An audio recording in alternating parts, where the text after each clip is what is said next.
LPG গ্যাসের দাম 1200 টাকা থেকে 1800 টাকা হয়েছে, তবুও মিলছে না। নজর দিবে কে? গণমাধ্যমের কথা, খবরের কথা। হ্যাঁ, এখন দাম যদি 1800 টাকা না হয়ে যদি 3600 টাকাও হয়, তবুও মানুষ কিনতে বাধ্য। কারণ কি?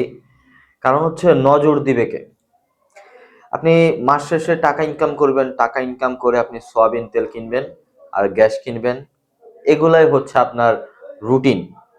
আপনি সন্তানদের জন্য বাড়ি গাড়ি করতে পারবেন না। বাংলাদেশের যে পরিস্থিতি দেখে তাই মনে হচ্ছে। নাহলে 1200 টাকা সরকার নির্ধারণ করা এলপিজির গ্যাসের দাম কিভাবে এক লাফে 1800 টাকা বেশি হতে পারে? এই সিন্ডিকেটটা আসলে কারা করছে?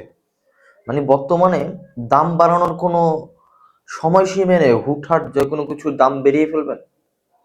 বিষয়টা কি এরকম? আর সাধারণ জনগণ কি করবে?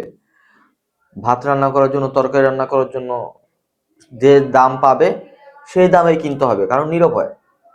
তারা তো রান্না করতে পারবে না যদি গ্যাস না থাকে। এগুলোতে নজর দিবে কে? মাঝে মাঝে কিছু ভোক্তা অধিদপ্তরকে দেখি যে অভিযান চালাতে, কিছু কিছু জায়গায় অভিযান চালায়, আর বাকি জায়গাগুলোও কিন্তু ঠিক হয় না। যেখানে অভিযান চালানো হয় সেই জায়গাটার আশেপাশে 1 কিলোমিটার হয়তো ভালো হয়, 1 কিলোমিটারের পরেই যে লাউ সে গরু, দেখার কেউ নাই। এভাবে চলতে থাকলে বাংলাদেশ একদিন বাংলাদেশ থাকবে না।